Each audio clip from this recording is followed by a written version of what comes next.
بخاری شریف میں حضور پاک کا ارشاد ہے کہ اس طرح نماز پڑھو جس طرح تم مجھ کو نماز پڑھتے دیکھتے ہو۔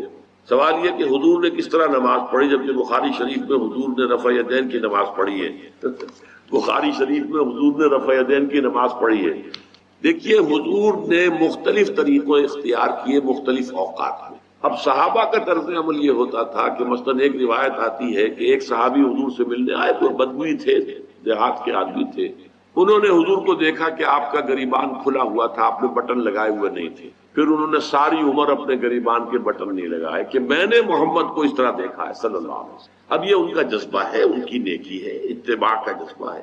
یا ایک سفر میں کسی کو دیکھا، کسی نے دیکھا کہ حضور ایک درخت کے نیچے سے ہو کر گزرے، اب وہ جب بھی جاتے تھے ادھر اس کے نیچے سے ہو کر گزرتے تھے، چاہے اس کی کوئی مقصد نہیں، لیکن یہ بھی ایک اتباع کا جذبہ ہے۔ تو اس میں یہ ہے کہ نماز کی بعض چیزیں ایسی ہیں کہ جن میں معلوم ہوتا ہے کہ حضور کچھ اس میں رد و بدل کرتے رہے۔ کبھی آپ نے ہاتھ بالکل کھلے چھوڑ کر بھی نماز پڑھی ہے، کبھی آپ نے ہاتھ نیچے باندھے ہیں، کبھی اوپر باندھے ہیں۔ اسی طریقے سے رفع یدین کبھی ایسا بھی ہوا ہے کہ آپ نے وہ کی ہے جیسے کہ اہل حدیث حضرات کرتے ہیں، اور جیسے کہ یہ شیعہ کرتے ہیں وہ اس سے بھی زیادہ کرتے ہیں رفع یدین۔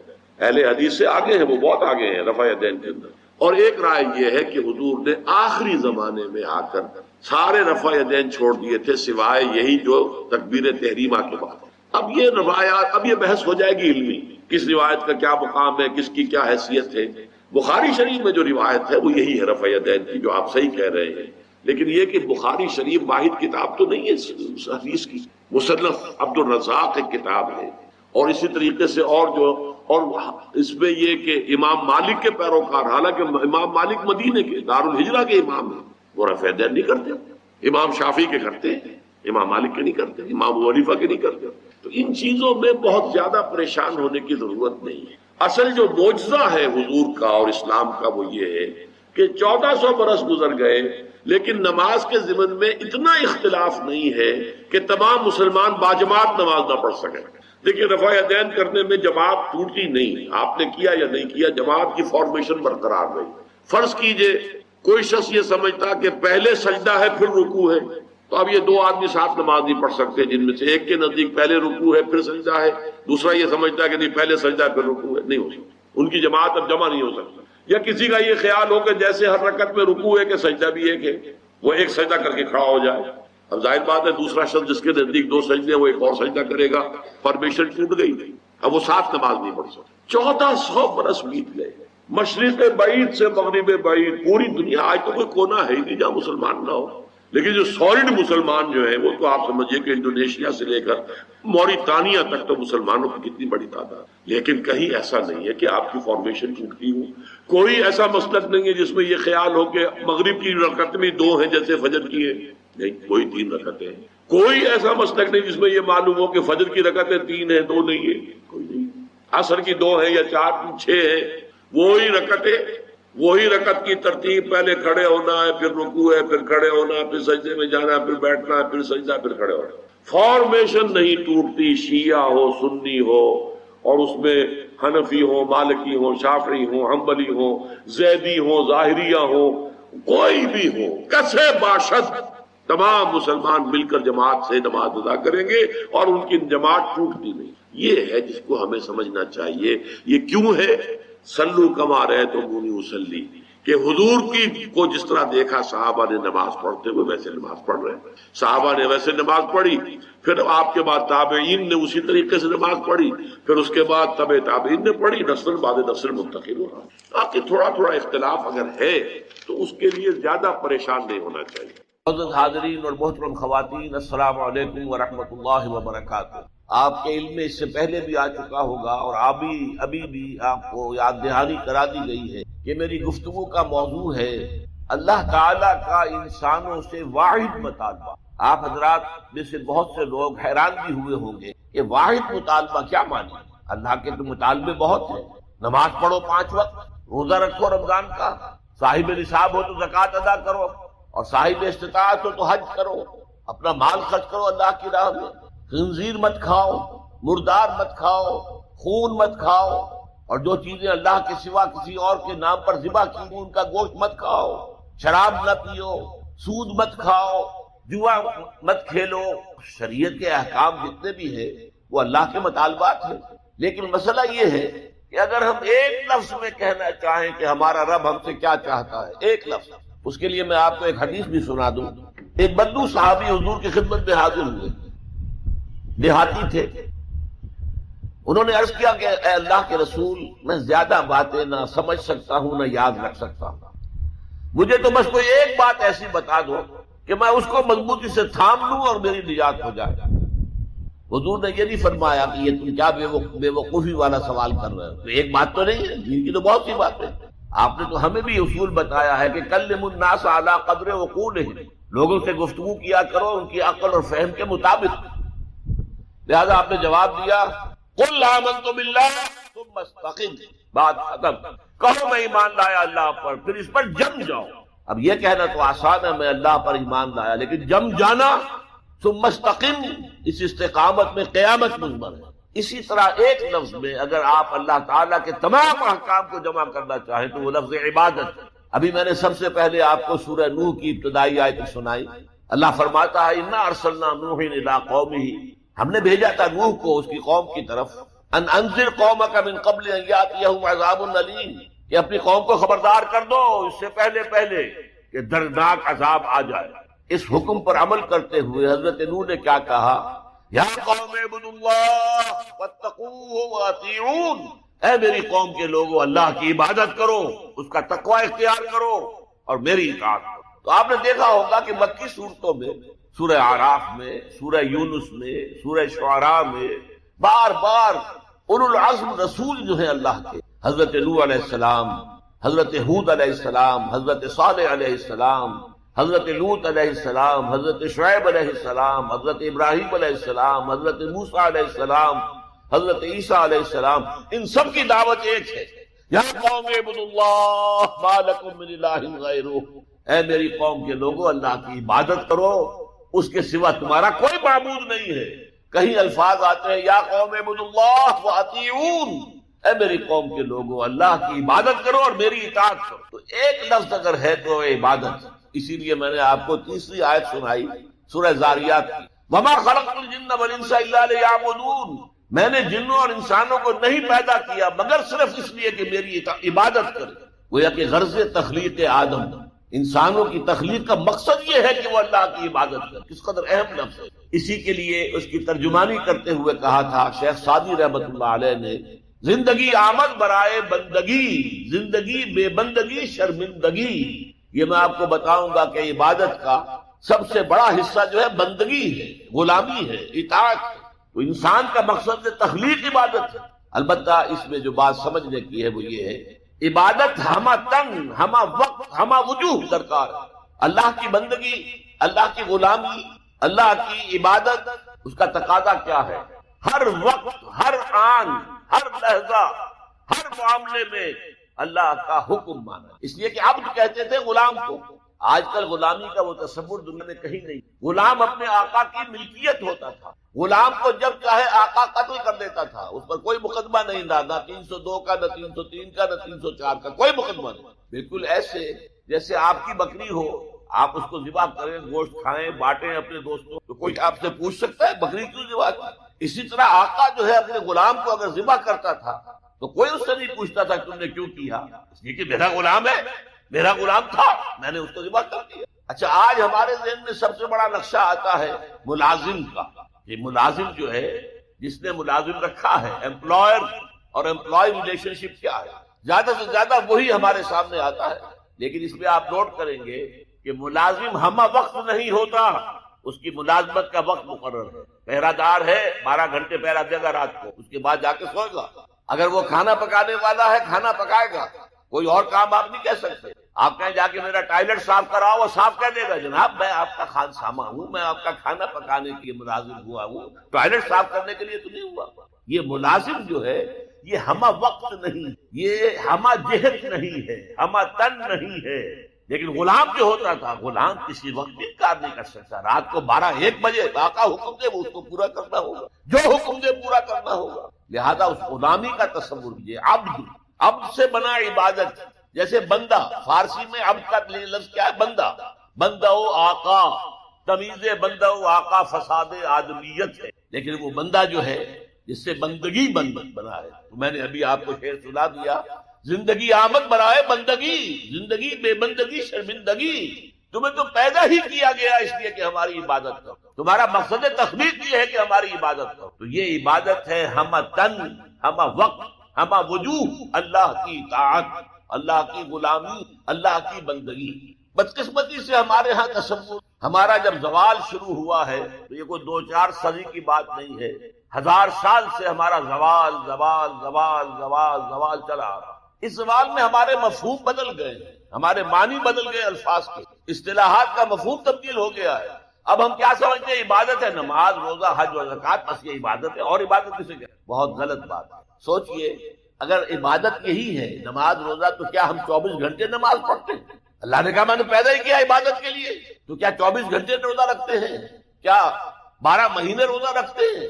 کیا ہر وقت 24 گھنٹے نماز پڑھتے ہیں؟ نہیں. یہ نماز روزہ زکوٰۃ حج عبادات تو ہیں، وہ اصل عبادت ہے بندگی، اطاعت، غلامی، جو ہمہ وقت ہے، ہول ٹائم، ہمہ جہد، ہمہ وجوہ، اللہ کی اطاعت.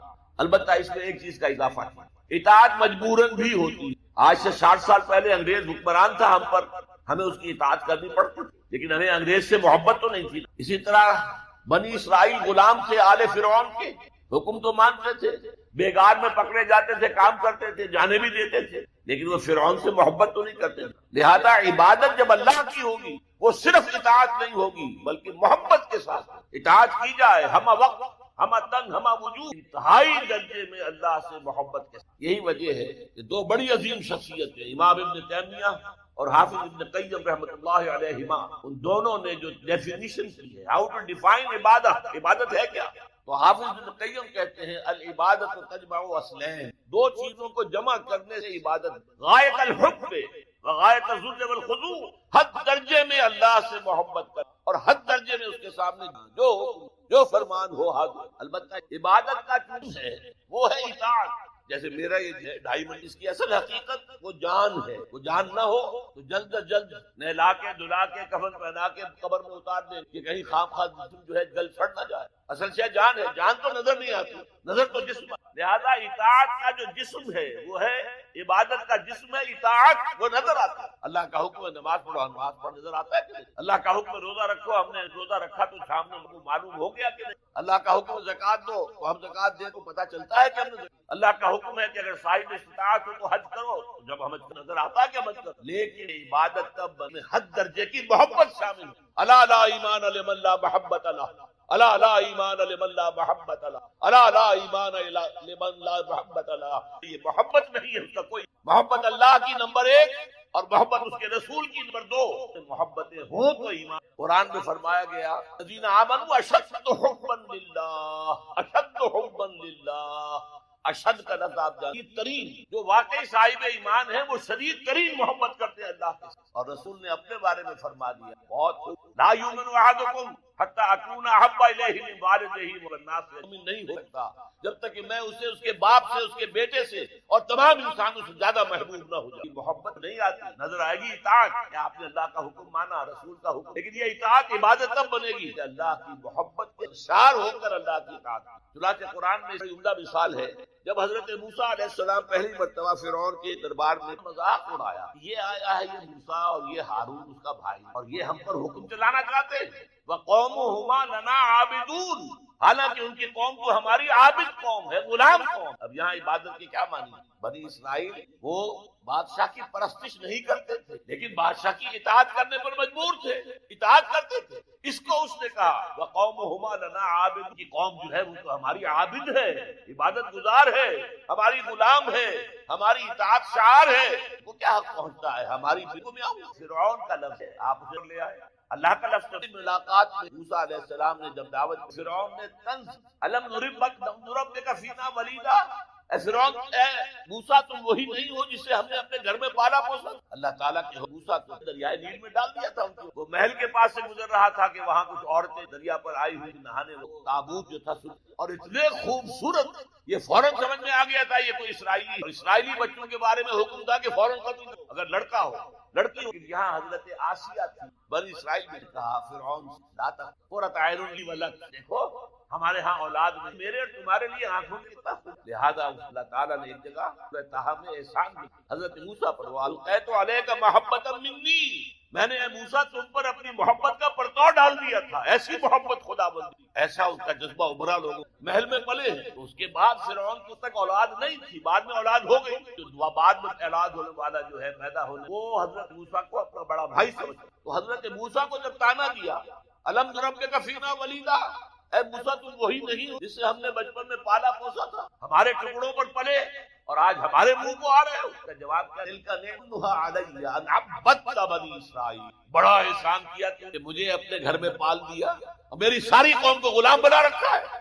ان عبدت بنی اسرائیل، یہاں بھی لفظ عبادت، تو لفظ عبادت کا پہلا اطلاق اطاعت پر ہے، البتہ اس کی روح جو ہے وہ محبت ہے، روح نظر نہیں آئے گی، جسم نظر آئے گا، لہذا عبادت کا جسم اطاعت، اللہ کی اطاعت ہمہ تن ہمہ وقت ہمہ وجوہ، اور اللہ کی اطاعت کا راستہ اللہ کے رسول کی بمصطفیٰ برساں خیش را کے دی ہمہ ہوں، اگر بہو نہ رسیدی تمام بول حبیب، اپنے آپ کو مصطفیٰ صلی اللہ علیہ وسلم میں پہنچا دو، اگر وہاں تک نہیں جاؤ گے تو یہ سب بولہبی ہے، پھر باقی ساری باتیں اس کا اسلام سے کوئی تعلق۔ اور حضور کی حدیث سنا دو، لا یؤمن احدکم حتی اکون احب الیہ من والدہ وولدہ والناس اجمعین، مومن ہو ہی نہیں سکتا جب تک کہ تمام انسانوں سے، یہاں تک کہ اپنے کہ جو توبہ کرے اور تجدید ایمان کرے یا ایمان لائے، اگر پہلے کافر تھا تو ایمان لائے گا، اور اگر پہلے مسلمان تھا لیکن یہ کہ یہ گناہ سرزد اس سے ہوا تو گویا کہ ایک طرح کے کفر میں وہ داخل ہو گیا تھا، ایمان حقیقی سے محروم ہو گیا تھا،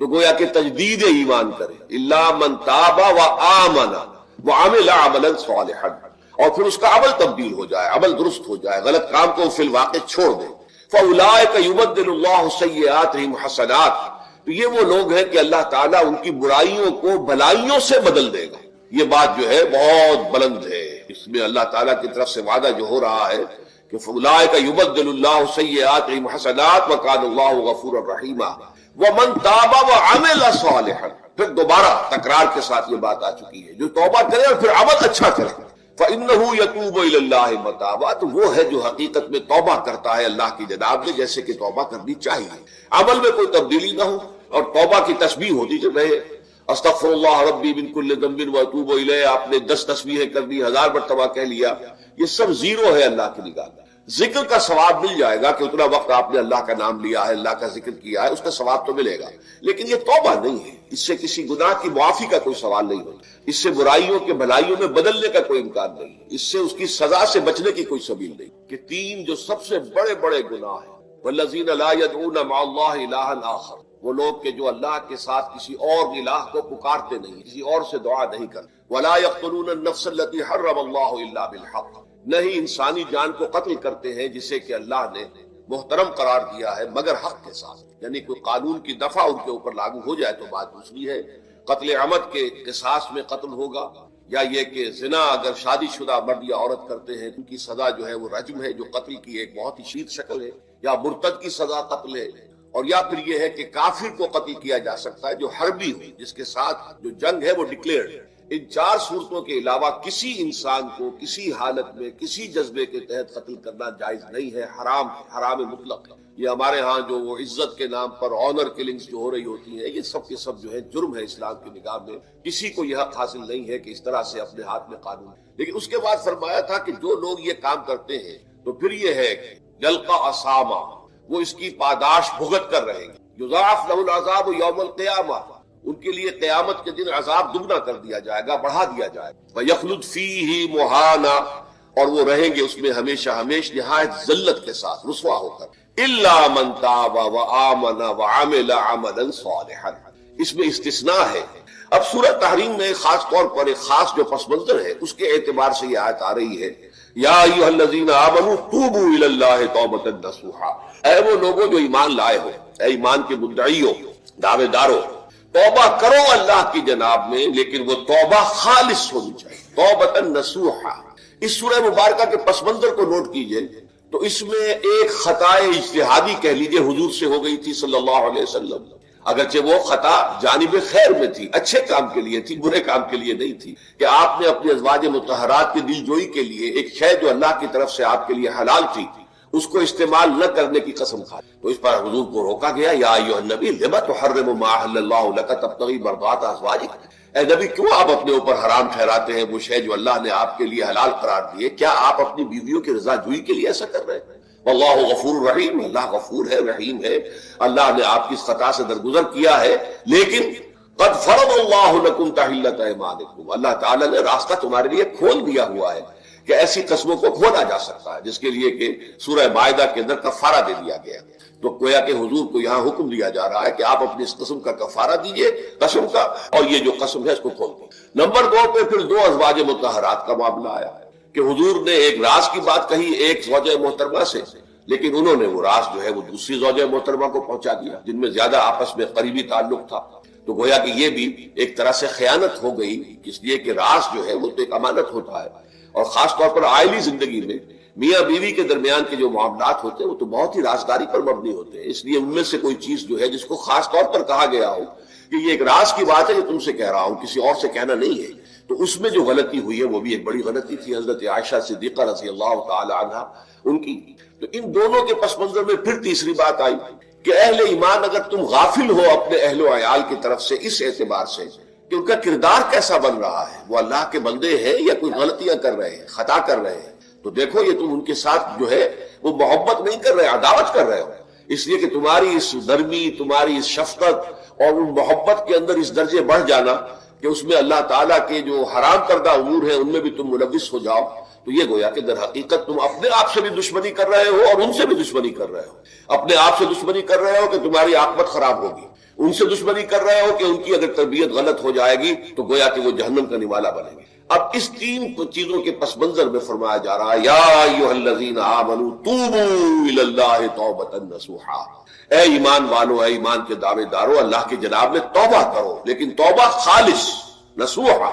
پہلی بات تو یہ جانیے، میں نے بھی یہ یقیناً پہلے بھی عرض کیا ہوگا لیکن دہرانے میں کوئی حرج نہیں ہے، عربی زبان میں یہ 2 الفاظ بہت قریب ہیں، آبا یعوب اوبن اور تابا یتوب توبن یا توبتن.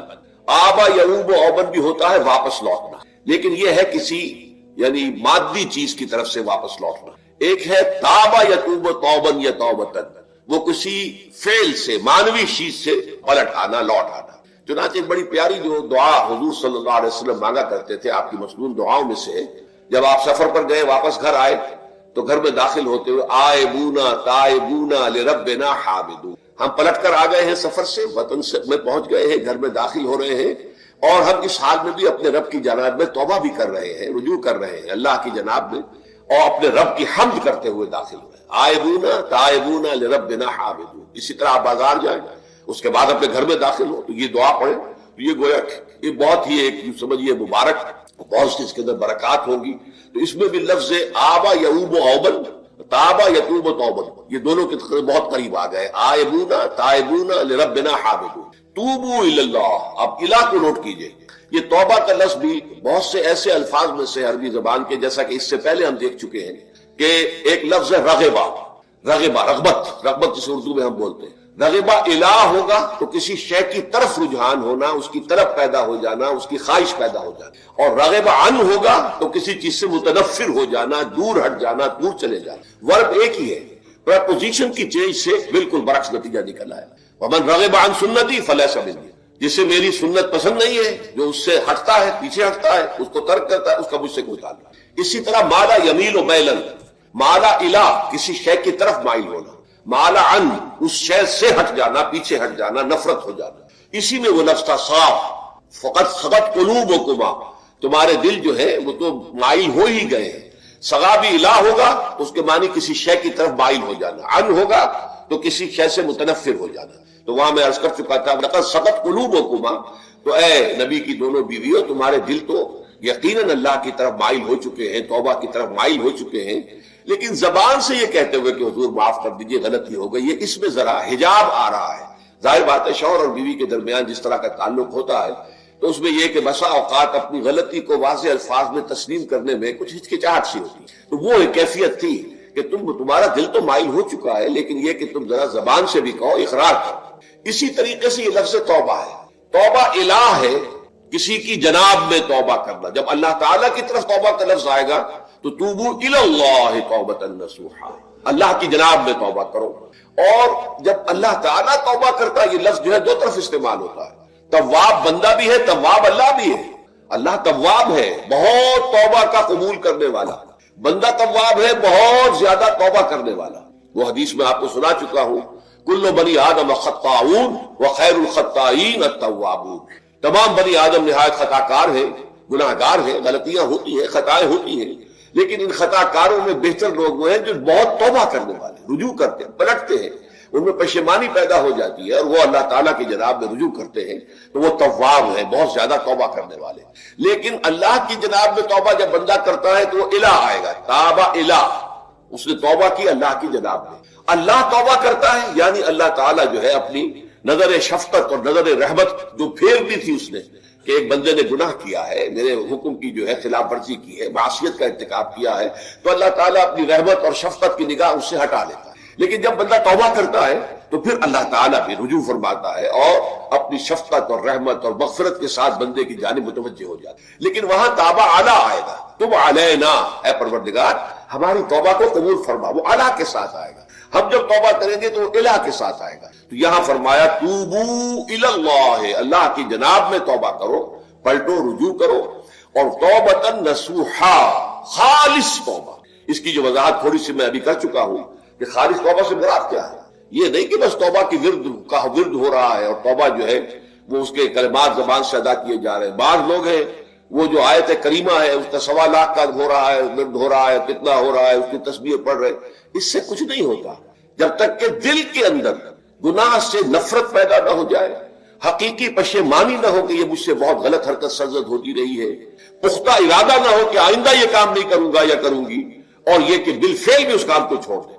یہ 3 شرطیں کم سے کم ہیں ان چیزوں میں کہ جو حقوق اللہ میں سے، اللہ تعالیٰ کے حقوق، ان میں کوتاہی ہوئی ہے، ان میں غلطی ہوئی ہے، اس میں انسان نے کسی معصیت کا ارتکاب کیا ہے. تو 3 شرطیں: حقیقی پشیمانی نمبر 1، جس کے لیے میں نے اقبال کا شعر آپ کو سنایا تھا جو بالکل نوجوانی کے دور میں انہوں نے کہا تھا، اور کسی، اب میں نام بھول رہا ہوں، کوئی بہت بڑے شاعر تھے، استاذ تھے، اساتذہ، استاذ الشعراء، انہوں نے کہا تھا کہ میاں صاحبزادے اس عمر میں، اور یہ شعر اس قدر اونچا شعر ہے کہ موتی سمجھ کے شان کریمی نے چن لیے قطرے جو تھے میرے عرق انفعال کے. انفعال کہتے ہیں شرمندگی کو، کہ میں جب شرمندہ ہوا کہ میں اللہ کی جناب میں یہ کیا حرکت کر بیٹھا، تو اس سے میری پیشانی پر جو پسینے کے قطرے رونما ہوئے، اللہ تعالیٰ نے ان کو موتی سمجھ کے چن لیا. اللہ تعالیٰ کو بندے کی توبہ سے اتنی خوشی ہوتی ہے. وہ حدیث بھی میں آپ کو سنا چکا ہوں کہ تم اندازہ کرو، ایک شخص ہے کہ جو ایک ریگستان میں لقدق صحرا میں سفر کر رہا تھا، اس کا ایک اونٹ تھا جس پر وہ سفر کر رہا تھا، اسی پر اس کا جو بھی راستے کا کچھ کھانا وانا تھا، خوراک تھی، وہ بھی، اس کی پوٹلیاں بھی تھی اور پانی کی چھاگل بھی بندی ہوئی تھی. تھوڑی دیر کے لیے وہ ایک درخت کے سائے میں بیٹھ گیا استراحت کے لیے. وہ اسی میں آنکھ لگ گئی اس کی. اب جب آنکھ کھلی تو دیکھا کہ اونٹ غائب ہے. اب اونٹ گویا کہ اس کی زندگی کا واحد سہارا، کہاں جائے گا بغیر اونٹ کے. اس دوڑا دائیں بائیں، شمال جنوب مغرب مشرق، سب میں کہیں جہاں تک وہ کر سکتا تھا اسے کہیں اونٹ نظر نہیں آیا. تو پھر وہ اسی درخت کی سائے میں آ کر بیٹھ جاتا ہے موت کے انتظار میں کہ اب تو موت ہی آئے گی، نہ کھانے کو کچھ، نہ پینے کو پانی، نہ سواری کہ میں کہیں یہاں سے نکل سکوں. اچانک دیکھتا ہے کہ وہ اونٹ تو کھڑا ہوا ہے اور وہ سامان بھی موجود ہے. تو اس میں فرط مسرت کی وجہ سے خوشی اتنی شدید ہوتی ہے اسے کہ وہ کہنا تو یہ چاہتا ہے اللہ میں تیرا بندہ ہوں، تو میرا رب ہے، لیکن وہ کہہ یہ بیٹھتا ہے اللہ میں تیرا رب ہوں، تو میرا بندہ ہے. یعنی اتنا وہ اپنے اس میں حواس کھو بیٹھتا ہے خوشی کی وجہ سے. اتنی ہی خوشی ہوتی ہے اللہ تعالیٰ کو اپنے کسی گناہ گار بندے کی توبہ سے. اب آپ اندازہ کیجئے، یہ ہے جو تشبیہ حضور صلی اللہ علیہ وسلم نے توبہ کی عظمت کے لیے بیان ہے. تو اس کے حوالے سے میں آپ کو فلسفے کے طور پر بھی بتا چکا ہوں کہ بہت بڑی غلطی جو ہے، جیسے ان دونوں صورتوں کا جو مرکزی مضمون میں نے بتایا تھا کہ خاندانی زندگی میں 2 انتہائی کیفیات پیدا ہوتی ہیں. یا میاں بیوی کی موافقت نہیں ہو رہی تو آخری حد ہے طلاق، یا یہ ہے کہ اتنی محبت ہو گئی ہے کہ محبت کی وجہ سے شریعت کی حدود کے اندر رد و بدل ہو رہا ہے. تو پہلے کے موضوع کے اوپر سورہ طلاق ہے اور دوسرے موضوع کے اوپر سورہ تحریم ہے. تو طلاق کے معاملے میں بھی عیسائیوں سے جو بہت زیادہ غلطی، بہت بڑی سرزد ہوئی وہ یہ ہے کہ حضرت عیسیٰ نے یہ فرمایا تھا کہ جو شخص اپنی بیوی کو طلاق دیتا ہے گویا کہ ناحق، وہ گویا کہ اس سے زنا کرواتا ہے. یعنی یہ کہ طلاق ہو گیا اس کو، اب وہ بیچاری جو ہے وہ بے شوہر کے ہے، عام طور پر مطلقہ سے کوئی شادی نہیں کرتا، تو اب اس کے فتنے میں مبتلا ہونے کا امکان موجود ہے، وہ زناکاری پر آمادہ ہو سکتی ہے. تو اس جس شخص نے اسے غلط طلاق دی تھی در حقیقت وہ ذمہ دار ہوگا اس زناکاری کا جو وہ کر رہی ہے۔ یہ اصل میں ایک اخلاقی تعلیم تھی جس کو کہ انہوں نے قانونی سمجھ لیا اور طلاق کا دروازہ بند کر دیا، حالانکہ شریعت موسوی میں طلاق کا راستہ کھلا تھا جیسے شریعت محمدی میں، کہ اگر کوئی صورت ایسی ہے کہ مزاج نہیں مل رہا ہے تو ٹھیک ہے، علیحدہ ہو جاؤ، سیپریشن کا راستہ کھلا ہوا ہے۔ اگرچہ اللہ کو حلال چیزوں میں سب سے زیادہ ناپسند طلاق ہے، اللہ چاہتا یہی ہے کہ یہ بندن بن جائے تو بنا رہے ساری عمر، لیکن یہ کہ یہ بھی نہیں ہے کہ گھر کے اندر چخ چخ ہوتی رہے، چپکرش چلتی رہے، گھر کے اندر چین نہ رہے، راحت نہ رہے، باہمی اعتماد نہ ہو اور پھر بھی وہ بندن بنا رکھا جائے، اس کا کوئی فائدہ نہیں۔ تو قانون وہ تھا لیکن اخلاقی تعلیم یہ تھی، جیسے حضور نے فرمایا ابغض الحلال عند اللہ الطلاق، لیکن ساتھ ہی میں نے وہ حدیث بھی آپ کو سنا دی کہ جو شخص اپنی بیوی کی جو بھی اس کی روش ہے اس سے سخت نالا ہے، شکایتیں کرتا پھرتا ہے دوسروں سے، طلاق نہیں دیتا، تو اللہ تعالیٰ اس کی دعا سنتا ہی نہیں کہ جب میں نے تمہاری جو راستہ کھلا ہوا تھا وہ تم اختیار نہیں کر رہے۔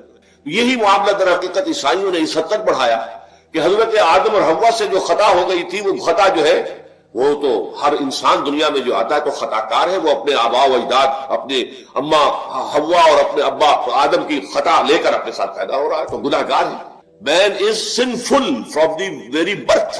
اب اس کا کیا علاج ہوگا؟ وہ تو اس کا علاج ڈھونڈا کہ اللہ نے اپنا اکلوتا بیٹا زمین پر بھیج کر اور اسے ان لوگوں کی طرف سے کفارہ بنا لیا کہ جو ہمارے اس بیٹے پر ایمان لیا۔ یہ سارا عقیدہ بنائے فاسد علی الفاسد کیوں ہوا کہ توبہ کے بارے میں تصور ان کا غلط ہو گیا۔ اللہ قرآن مجید نے واضح کیا کہ غلطی تو ہوئی تھی حضرت آدم و حوا سے، شیطان کے بہکانے میں آ گئے تھے، لیکن یہ کہ پھر انہوں نے توبہ کی، اللہ نے تاب علیہ، اللہ نے اس کی توبہ قبول فرما لی۔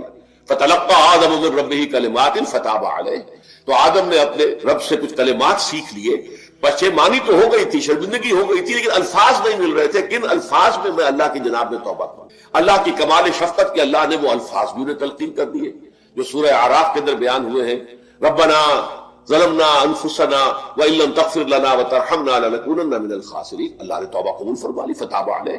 اب جو بچہ پیدا ہو رہا ہے نسل آدم کا، وہ کوئی اپنے جد امجد جو ہے حضرت آدم اور حضرت حوا کے گناہ کی پوٹ لے کر نہیں آتا ہے، وہ تو کل مولود یولد علی الفطرہ، فطرت اسلام پہ پیدا ہوتا ہے۔ تو توبہ کی در حقیقت جو عظمت اور حقیقت ہے ہمارے دین میں، اس کو نہ سمجھنے سے بھی بہت بڑی غلطیاں لوگوں سے ہو جاتی ہے۔ تاریخ انسانی میں اتنی بڑی بڑی غلطیاں ہوئی۔ طلاق کے معاملے میں بھی عیسائیوں نے پھر یہ کیا کہ سوائے اس کے کوئی شکل نہیں ہے کہ بیوی زناکار ہو تو پھر تو طلاق ہو جائے گی، سیپریشن ہو جائے گی، لہذا جو طلاق دینا چاہتے تھے وہ ایسے مواقع پیدا کرتے تھے کہ بیوی زنا کرے، یا یہ کہ جھوٹی گواہیاں فراہم کرتے تھے زناکاری کی اور پھر اس سے چھٹکارا حاصل کرتے تھے۔ اس کے بغیر چھٹکارا حاصل کرنے کی کوئی شکل نہیں تھی۔ اس میں بڑے بڑے افسانے جو ہیں وہ مغربی لٹریچر کے اندر آپ کو ملیں گے کہ عورت سے نجات پانے کے لیے انہیں پھر یہ کرنا پڑتا تھا کہ جھوٹے طور پر جھوٹا الزام تہمت لگا کر اس کے اوپر زنا کا الزام ثابت کرے، یا یہ ہے کہ اسے واقعتاً خود ایسے حالات میں ڈال دے کہ وہ زانیہ بن جائے اور پھر اس سے نجات حاصل۔ یہ گویا کہ پھر وہی بنائے فاسد علی الفاسد، ایک غلط بات کے اوپر دوسری غلط بات ہے۔ تو توبوا الی اللہ توبۃ نصوحا، توبہ کرو اللہ کی جناب میں جو کہ خالص توبہ۔ خالص توبہ میں 3 شرائط میں نے بیان کر دی کہ اگر اللہ کے حقوق میں معاملے میں کبھی بیشی ہوئی ہے تو پھر یہ ہے کہ پشیمانی حقیقی، عزم مسمن دوبارہ نہیں کروں گا، نہ کروں گی، اور نمبر 3 یہ کہ ایک مرتبہ اس گناہ کو لازماً چھوڑ دینا۔ اس کے بعد جو ہے اگر یہ حقوق العباد میں سے ہے تو ایک چوتھی اضافی شرط ہے، یا تو اس کی تلافی کرو، اس کا پیسہ مارا تھا تو پیسہ دو، بہن کا حق جو ہے وراثت میں کھایا تھا تو اس کو ادا کرو، یا اس سے معافی حاصل کرو، یا پھر ایک شکل ہو سکتی ہے کہ اگر وہ فوت بھی ہو گیا ہے، اب کوئی شکل نہیں ہے، اس کی طرف سے صدقہ و خیرات کرتے رہو، اللہ یہ میں کر رہا ہوں اس کے حساب میں اس کو جمع کر دے، اور میری جو کوتاہی تھی اس کو معاف فرما دے، اس کو جو ہے وہ ڈیبٹ کریڈٹ ہو جائے گا، ورنہ پھر آخرت میں یہ ہوگا کہ آپ کی نیکیاں اس کے حوالے کی جائیں گی، یا آپ کے پاس نیکیوں کا ذخیرہ بھی کافی نہ ہوا تو اس کے گناہ آپ کے پلڑے میں ڈال دیے جائیں گے۔ اور اسی کو حضور نے فرمایا کہ میری امت کا اصل مفلس وہ ہے۔ آپ نے پوچھا اتدرون من المفلس، آپ لوگ جانتے ہیں کہ مفلس کون ہوتا ہے؟ تو صحابہ نے وہی جواب دیا جو ہم میں سے ارشد جواب دے گا، المفلس عندنا من لا درہم لہ ولا دینار، ہمارے نزدیک ہم مفلس اس کو کہتے ہیں جس کے پاس درہم و دینار نہیں ہے، روپیہ پیسہ نہیں ہے۔ حضور نے فرمایا نہیں، میری امت کا مفلس وہ ہوگا جو قیامت کے دن حاضر ہوگا، بہت سی نمازوں کی وہ پنڈ لے کر آئے گا، وہ گٹھڑی لے کر آئے گا، گٹھڑا لے کر آئے گا، اور روزوں کا اور اس کا اور حجوں کا اور اس عمروں کا، لیکن وقد شتم ھذا واکل مال ھذا، اس نے مال کھایا تھا فلاں کا حرام طریقے سے، فلاں کو گالی دیتی تھی، فلاں پہ تہمت لگائی تھی، حقوق العباد کے اندر جو ہے اس کی عزت پر حملہ کیا تھا، وہ سارے مدعی جمع ہو جائیں گے۔ اللہ تعالیٰ کسی سے کہے گا بھائی تم اس کی نمازیں لے جاؤ، کسی سے کہے گا اس کے روزے لے جاؤ، اچھا تم لو حج لے جاؤ، اس کے عمرے لے جاؤ، اور اس کے بعد بھی مدعی باقی ہوں گے تو اب مدعیوں کے گناہ اس کے پلڑے میں ڈالے جائیں گے، اور پھر وہ دوسروں کے گناہوں کے بوجھ تلے دب کر جہنم میں جھونک دیا۔ تو یہ حقوق العباد کے اندر معاملہ اس سے بھی کہیں زیادہ سخت ہے کہ جو حقوق اللہ کا ہے۔ اللہ تو بڑا غفور ہے، رحیم ہے، اس کے اندر وہ رعایت بھی کرے گا، لیکن حقوق العباد کا معاملہ اللہ کہہ دے گا یہ میرا معاملہ ہے ہی نہیں، یہ تمہارا آپس کا معاملہ ہے، تمہیں اس میں تو جو بھی ہے لین دین کر کے ہی معاملہ چکانا ہوگا، دے دے کر معاملہ ہوگا، اس کے بغیر نہیں۔ تو توبوا الی اللہ توبۃ نصوحا عسى ربکم ان یکفر عنکم سیئاتکم، این ممکن ہے، عسى اصل میں امید دلانے کے لیے ہوتا ہے، شاید کہ ایسا ہو جائے، لیکن جب اللہ کی طرف سے یہ لفظ آتا ہے تو یہ یقینی معنی، یقینی وعدے، اللہ کا وعدہ ہے، اگر تم یہ توبہ نصوح کرو گے تو اللہ کا وعدہ ہے تم سے کہ وہ تم سے تمہاری برائیوں کو دور کر دے گا۔ یہ تکفیر کے لفظ کو بھی سمجھ لیجئے، کفر کا اصل معنی ہے چھپا دینا، دبا دینا، اسی لیے گناہ کا کفارہ ہوتا ہے۔ آپ سے گناہ ہو گیا، آپ نے کفارہ دے دیا تو گناہ چھپ گیا، دب گیا، اس کے اثرات زائل ہو گئے، وہ آپ کے نامہ اعمال سے اس کو ختم کر دیا۔ یہ ہے کفارہ، کفارہ۔ کفار جمع ہے کافر کی، کافر جو ہے وہ حق کو چھپاتا ہے، اللہ کی دعوت جو دی جا رہی ہے اس کو دباتا ہے، تو اس معنی میں وہ کافر ہے، انکار کرتا ہے۔ لیکن یہ کہ ایک کفران نعمت ہے، کسی نے آپ پر احسان کیا ہے اور آپ اس کا احسان نہیں مان رہے، آپ کے لیے دل میں اس کے لیے کوئی احسان بندی کے جذبات پیدا نہیں ہوئے، تشکر کا جذبہ پیدا نہیں، یہ کفران نعمت ہے۔ تو تکفیر اس کو بھی کہتے، تکفیر اسے بھی کہتے ہیں مسلمان امت میں سے کسی کو نکال دینا، اس لیے کہ وہ بنیادی عقائد میں علیحدہ ہو گیا ہے، تو یہ پرجنگ ہے، یہ بھی تکفیر ہے۔ تو تکفیر اعمال کیا ہے کہ برے اعمال کو دھو دے گا تمہارے نامہ اعمال سے، اور نمبر 2 تمہارے دامن کردار سے بھی دھو دے گا، جو غلطیاں تمہارے اوپر چلی آ رہی تھی اتنے عرصے تک تم کرتے رہے ہو، تمہارا کردار جو ہے اس سے مقدر ہو گیا ہے، اس کے اندر جو ہے خرابی پیدا ہو گئی ہے، تو اللہ اس کو بھی دھو دے گا۔ تو دنیا میں بھی تکفیر کا اثر ہوگا کہ انسان کی اصلاح ہو جائے گی، اس کی سیرت و کردار جو ہے صحیح رخ پر آ جائیں گے، اور آخرت میں یہ ہے کہ اس کا جو اعمال نامے میں جو گناہ درج تھا وہ وہاں سے صاف کر دیا جائے گا، محو کر دیا جائے گا۔ یہ تکفیر 2 گناہ ہے، اور اس میں جو ہم سورہ الفرقان میں پڑھ کر آئے ہیں وہ اس سے بھی اگلی بات ہے، اولئک یبدل اللہ سیئاتہم حسنات، جہاں گناہ کا اندراج تھا وہاں اب نیکی کا اندراج ہو جائے گا، تمہاری سیرت و کردار میں جو گناہ کا پہلو تھا وہ اب نیکی کے پہلو میں بدل جائے گا۔ یہ تکفیر گویا کہ دنیا میں بھی اور آخرت میں بھی۔ عسیٰ ربکم، امید ہے اور اللہ کا وعدہ ہے کہ وہ تم سے تمہاری برائیوں کو دور کر دے گا۔ مطلب یہ کون انسان ہے جو برائی سے بالکل پاک ہے؟ کل بنی آدم خطاؤون وخیر الخطائین التوابون۔ توبہ کرو، توبہ نصوح کرو، اللہ تعالیٰ دھو دے گا، تمہارے دامن کردار سے بھی داغ اور دھبے صاف کر دے گا، اور تمہارے اعمال نامے سے بھی۔ وَيُدْخِلَكُمْ جَنَّاتٍ تَجْرِي مِن تَحْتِهَا الْأَنْهَارُ، اور تمہیں داخل کرے گا ان باغات میں جن کے نیچے یا جن کے دامن میں ندیاں بہتی ہوں گی۔ يَوْمَ لَا يُخْزِي اللَّهُ النَّبِيَّ وَالَّذِينَ آمَنُوا مَعَهُ، وہ دن کے جس دن اللہ رسوا نہیں کرے گا نہ نبی کو اور نہ ان کو جو ان کے ساتھ ایمان لائے۔ ان کے ساتھ ایمان لانے، ظاہر بات ہے انبیاء کے رسوا ہونے کا تو کوئی سوال ہی نہیں، یہاں اس کا ذکر جو ہے وہ تو صرف بطور تذکرہ کر دیا گیا، ورنہ اصل کیا ہے؟ جو نبی کے ساتھ ایمان لائے، اور نبی کے ساتھ ایمان لانے والوں میں درجہ اول کے لوگ وہ ہیں جو صحابہ کرام، جو حضور کے زمانے میں تھے، حضور کے ساتھ دیا انہوں نے اپنے جان و مال سے حضور کے مشن کو تقویت پہنچائی، جہاں حضور کا پسینہ گرا وہاں اپنی خون کی ندیاں بہا دی، اپنی جانیں دے دی، تو وہ ہے اولین۔